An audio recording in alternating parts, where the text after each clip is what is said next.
Team Rocket are the most popular evil organization in all of Pokemon, due to them being the evil team in the Generation 1 Pokemon games and having a very strong presence in the Pokemon anime. They have a presence in some capacity in most games out of any other evil organization in the entire Pokemon franchise, and are featured in so many different corners of Pokemon media as well, and with that comes a lot of history, lore, and other interesting elements involved with Team Rocket. Team Rocket are the most vanilla evil team. They don't have any real definitive motive like other evil teams in Pokemon, they're rather just a greedy criminal organization out for power and money. A lot of parallels can be drawn between Team Rocket and the Mafia, which is actually a fair comparison. Now before we get any farther, it's important to know the origins of Team Rocket first. This is very cloudy, as you have the game version of Team Rocket, the anime version of Team Rocket, the manga version of Team Rocket, which all have their differences. They are the same evil team with similar motives and similar characters in each, however some events Team Rocket participates in are exclusive to one of these areas. We'll focus mainly on the games Team Rocket for this video, but throw in some Team Rocket information from the anime and manga as well as we see fit. There is also this really obscure radio-only series called The Birth of Mewtwo. It only aired in Japan, but there's a lot of Team Rocket lore involved in it. We learn about Madame Boss in it, who is Giovanni's mother and the founder of Team Rocket as well as their first leader.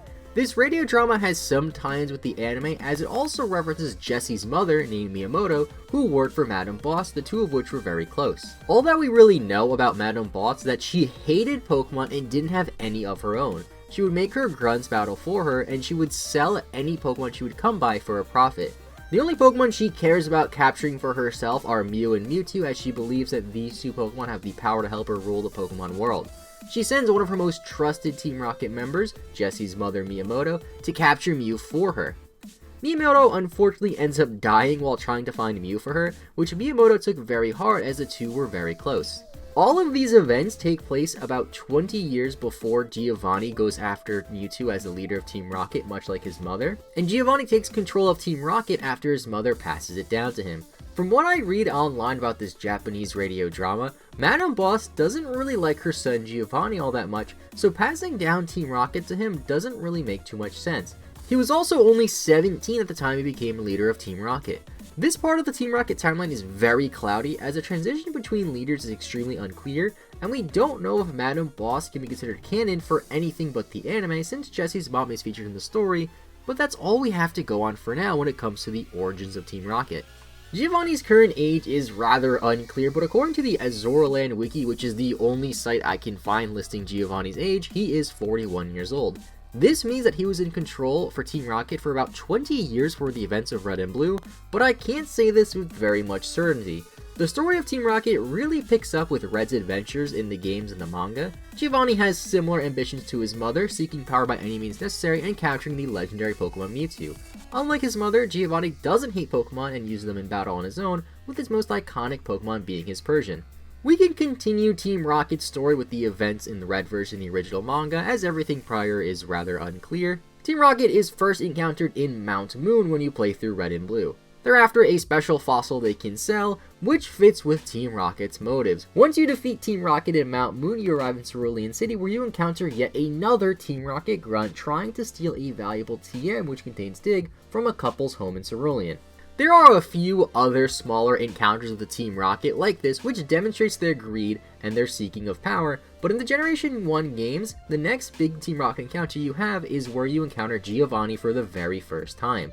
Team Rocket sets up a secret base under the Celadon Game Corner, which they sell Pokemon as prizes.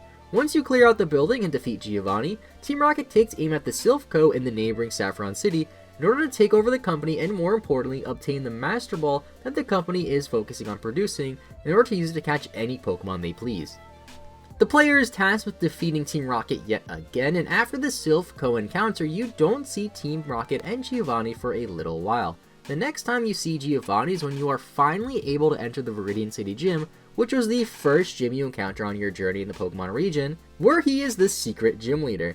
This is a neat little plot twist, having the leader of the evil organization be the final gym leader. However, in the context of the anime and the games, it doesn't make as much sense as it does in the manga. Once Giovanni is defeated, Team Rocket disbands and he goes unseen for a while. In the Pokemon Generation short, they even have an episode where Giovanni is outed as the Team Rocket boss hiding in the Viridian City gym and is raided by Looker and the police. Giovanni still escapes, however, in this timeline, which leads to the events of Team Rocket in the Johto region. In the manga, however, like I was saying earlier, Team Rocket is far more powerful and more evil than in any other part of the Pokemon franchise they're involved in. In the manga, Team Rocket kills Pokemon, and they even have many notable trainers from the Generation 1 and 2 games on their side. Gym leaders Lieutenant Surge, Sabrina, and Koga, as well as the Elite Four members Karen and Will of Johto, are part of Team Rocket in the manga.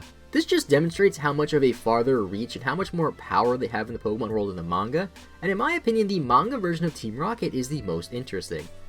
The gym leaders working for Team Rocket are tasked with keeping tabs on the legendary bird Pokemon of the Kanto region, which they eventually capture for Team Rocket. There's surprisingly so much information about Team Rocket when it comes to the Pokemon manga that I can't exactly go over everything they did in the manga, as they appear a lot, even in the Ruby and Sapphire arc, where Team Rocket is totally absent from in the games, and the anime outside of Jessie and James. We got the most important things out of the way at least, especially in their core region of Kanto. Now in terms of the anime, Giovanni and Team Rocket's motives remain the same. The key difference is in the anime, Team Rocket and Giovanni get very close to controlling Mewtwo and are much more focused on Mewtwo. In the first Pokemon movie, a Team Rocket scientist named Dr. Fuji is responsible for cloning various different Pokemon, including Mew, which led to the creation of Mewtwo. Mewtwo resents Dr. Fuji as well as the rest of Team Rocket after learning he was just nothing more than an experiment to them, which leads to the events of the very first Pokemon movie. Although Team Rocket is heavily linked to Mewtwo in the anime, it's actually never explicitly said in the games that Team Rocket is after Mewtwo, but it is heavily implied due to them wanting the Master Ball and as much power and rare Pokemon as they can get. Now that the events of Generation 1 are out of the way, we can move on to Generation 2 for Team Rocket. The Generation 2 games take place in Johto, which is conveniently located right next to the Kanto region, Team Rocket's home region. This means it was easy for Team Rocket to migrate over to the Johto region, which they did once they decided to re-establish Team Rocket and find their missing leader Giovanni after they disbanded in Kanto. Archer acts as the de facto leader of this new Team Rocket, which is rather unclear in the original Pokemon Gold and Silver games. Although Archer is the main interim boss, there's two other executives named Proton and Petrol that assist him in the Johto region. The issue with this is these three aren't even given names in the original Gold and Silver games and share all the same sprites, which luckily was cleared up in the remake games Heart Gold and Soul Silver, but is still pretty confusing having three different characters with no names in the same sprite in the same game. Team Rocket's antics in Johto, however, remain the same as before, with your first encounter with them being in the Slowpoke well. They're after Slowpoke in order to sell their tails for a high profit, which is popular in the Johto region, before they are shot by Kurt and the player. The Slowpoke well is where you encounter Proton of Team Rocket for the first time, with the next executive you encounter being Petrol in the Team Rocket HQ, where you have to use his Murkrow in order to mimic his voice to open certain voice-activated doors. Last up is Archer, who is the most interesting of the three and has a far more complex lore than the other two, and even Giovanni. Archer is the main Team Rocket executive, spearheading the takeover of the radio tower in Johto, but unlike the other two executives, Archer is much closer to Giovanni than you may think. Archer is actually seen in the Sevi Islands in Fire Red and Leaf Green, although he remains unnamed much like in Gold and Silver as well. He was the leader of the Sevi Islands branch of Team Rocket, and once he had shown the 8th gym badge from the player in Fire Red and Leaf Green, showing that Giovanni was defeated and went into hiding, Archer is in disbelief and vows to restore Team Rocket and find Giovanni. This, I'm assuming, leads to the second rise of Team Rocket and the events we discussed prior that happened in the Johto region with Team Rocket. Heart Gold and Soul Silver thankfully clears up a lot of the information about the Johto event and even has Giovanni hiding in the Tojo Falls. This is only known through a Wi-Fi event which involves a Celebi.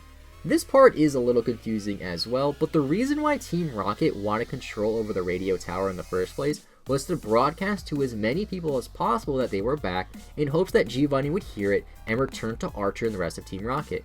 In the regular Johto games, you stop the broadcast from happening, but in the event you travel back in time anyway to defeat Giovanni in the Tojo Falls to further ensure that Team Rocket doesn't return. There's even another event involving Giovanni and your rival, which shows that your rival is actually the son of Giovanni. This only further complicates Team Rocket lore. I'm wondering if they did this to set up the rival in Johto to be the eventual leader of Team Rocket, but as we've learned through the various Pokemon games that have come out since, that was never the case. As for Archer, he even appears in Let's Go, strangely enough.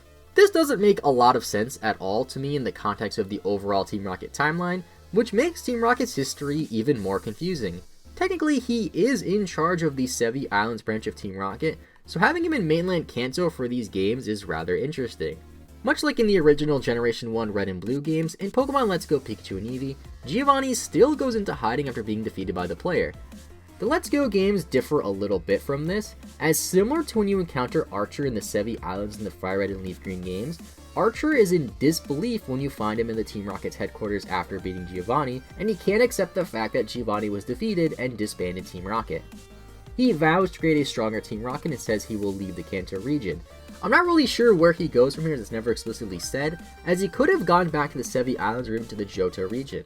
There is a little bit of a plot hole here with Team Rocket disbanding after Giovanni is defeated, mainly due to Archer, and I wonder if we will see more of Archer in the future. Archer in general has some of the most confusing lore out of any character in Pokemon, and I could spend a whole video just talking about Archer's history, as well as my theories surrounding Archer, and why he appears in Let's Go.